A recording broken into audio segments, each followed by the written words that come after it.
And so there was some crazy allegations that were made.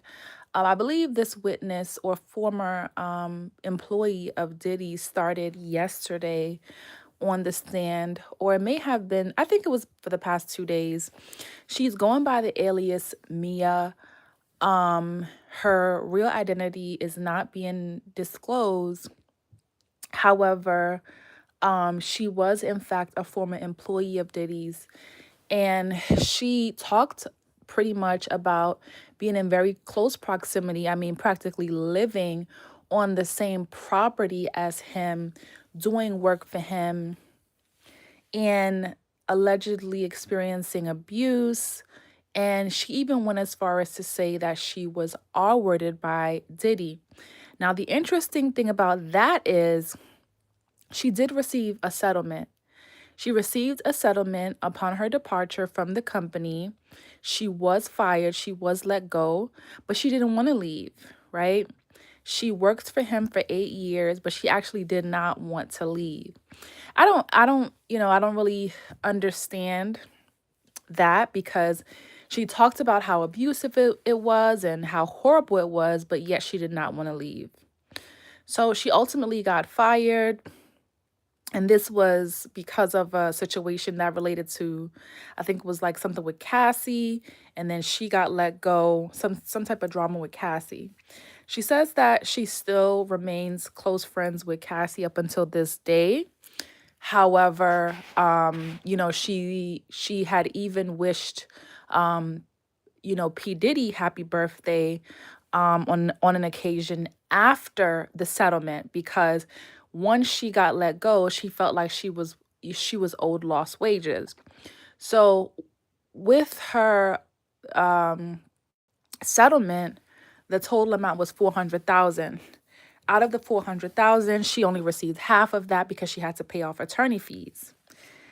And so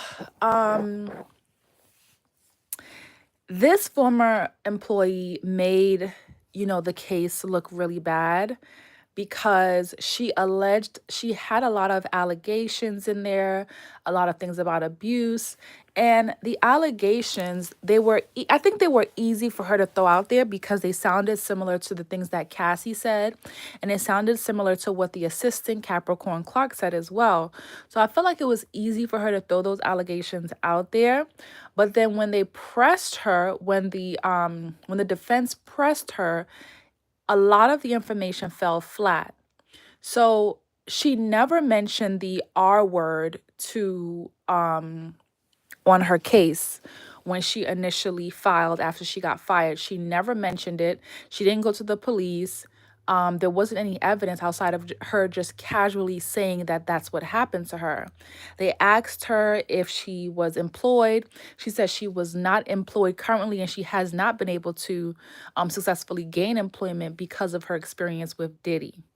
So they were able to basically shatter a lot of what she was saying. And so it looked bad on her end. And it almost makes me feel like Diddy is going to walk free, because if his team can prove that some of these things that people are saying, they're just conjuring up in order to gain money, then that's not going to look good, because it's just going to, every single allegation seems to be followed up like by a civil lawsuit. Cassie gains money out of the situation. I don't know if Capricorn got a settlement or not. I think Capricorn did get a settlement. And it's not to say that, if these people haven't suffered, they don't deserve some sort of like compensation. I definitely think they do. I mean, especially Cassie. Cassie went through a lot. But I don't think money is what is going to just, solve everything. If you're going around being a menace, a monster, you do need to pay for the crime. Now, something that is interesting is, before Diddy was arrested, before we saw all of this, I don't know if any of you followed this, but there was a medium, a sidekick by the name of Sloan Bella, who made this prediction, and a lot of people were, went back to her after they were like, oh my gosh, she was right. She made the prediction that both P. Diddy and Jay-Z would come up on some charges and be arrested and be in big trouble and everything was going to fall down.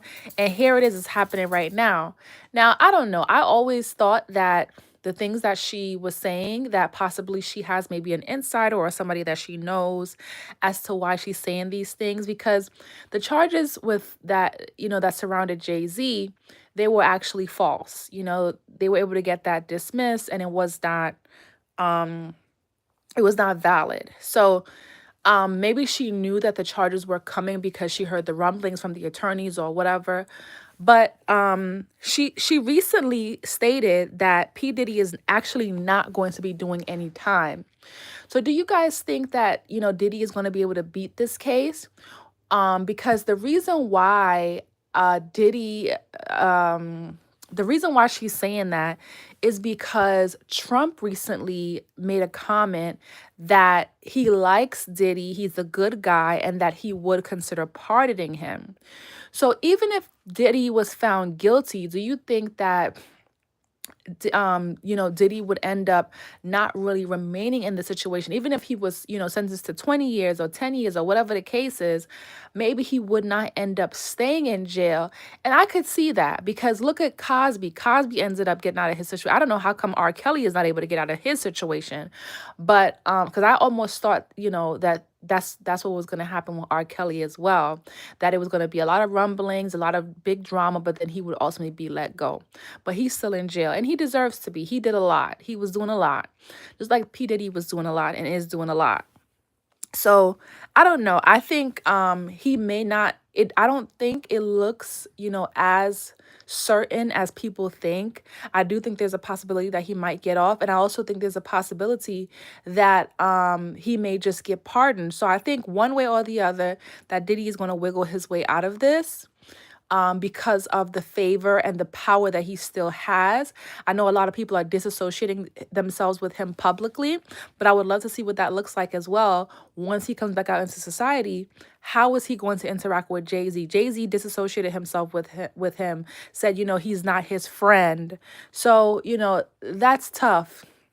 Mary J. Blige has disassociated herself with Diddy as well. You used to see her with him all around. She has already disassociated herself with him. A lot of people have detached themselves from Diddy. So I want to know, I would love to see what that looks like once he gets out.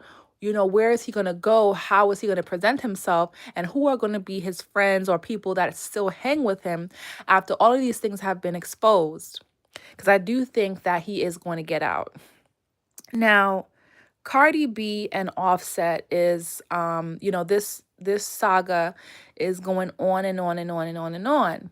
And when I was watching the video and seeing Cardi B spazzing out as she usually does over Offset and something that's related to Offset, it was like a range of emotions. I was like, I was trying to hear her. I was trying to listen and understand her, because she also prefaced with the fact that she said, my man told me not to do this. He said, I be looking crazy. He said, I be looking crazy when I be doing this. And I was thinking to myself, yeah, he's right. And so I'm looking at her and she is going off because basically Offset is requesting spousal support. And you know and I understand that that is upsetting, because especially when Cardi B broke down everything, I did find it upsetting, because what Cardi B is saying is, for the past year, he has not been contributing to taking care of their kids.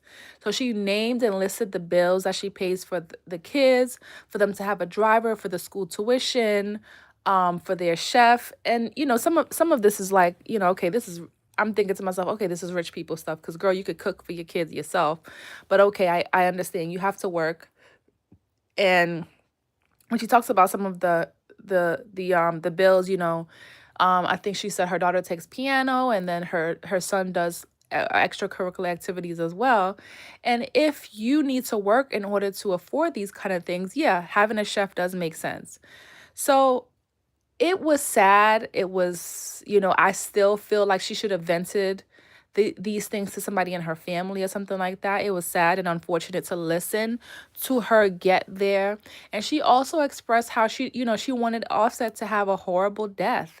She wanted him to go out slow. And then she also said that she wishes that he would get help because, she knows that her kids loves their dad.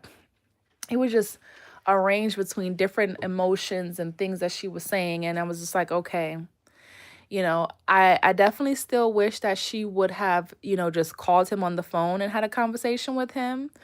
But yeah, I think Offset is dead wrong for asking for spousal support, especially if Cardi B has been footing the bill for the kids and also for her mortgage for the past year.